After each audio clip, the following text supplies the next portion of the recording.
Bonjour et bienvenue sur Anatomie avec Abdoulaye. Aujourd'hui, nous allons étudier les synoviales. Les synoviales en anatomie font partie du groupe des tissus fibrés.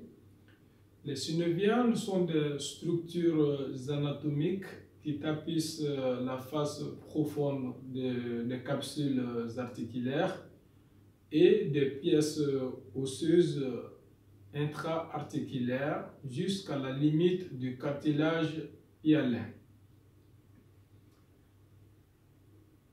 Les membranes synoviales sécrètent le liquide synovial qui assure la lubrification de l'articulation.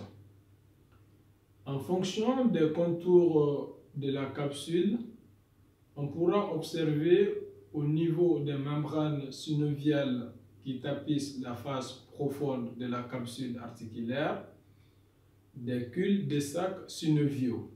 Ces cul-de-sac synoviaux correspondent en fait des replis de la membrane synoviale au sein de l'articulation.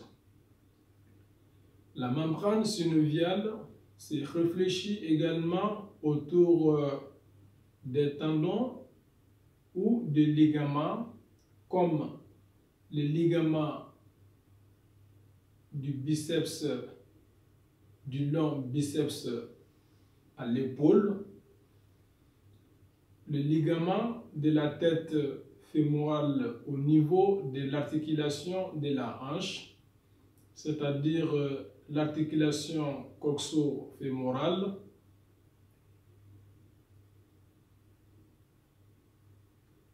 ces membranes synoviales peuvent se réfléchir également au niveau des ligaments croisés du genou, ce qui fait que ces structures anatomiques qui sont tapissées par la membrane synoviale sont considérées comme intra-articulaires, c'est-à-dire situées dans la cavité articulaire, mais elles restent extra-synoviales, c'est-à-dire qu'elles ne sont pas en contact direct avec le liquide synovial qui est sécrété par les membranes synoviales.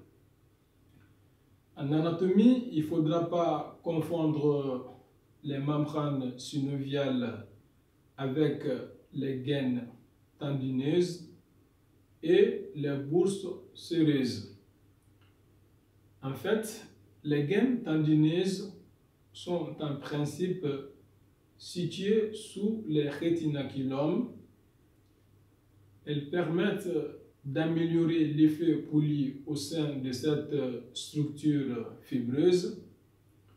Par contre, les bourses séreuses sont interposées entre un os et un tissu fibré. Ce tissu fibré peut être un tendon, un fascia ou une aponevrose. Les bourses séreuses peuvent aussi être interposées entre deux aponevroses. C'est le cas de la bourse subscapulaire qu'on retrouve au niveau de la scapula. Et les bourses séreuses ont pour fonction essentielle de faciliter le mouvement au sein du muscle ou de la pièce osseuse où elle se trouve. C'est tout pour cette vidéo. On se donne rendez-vous pour une prochaine. Au revoir et à bientôt.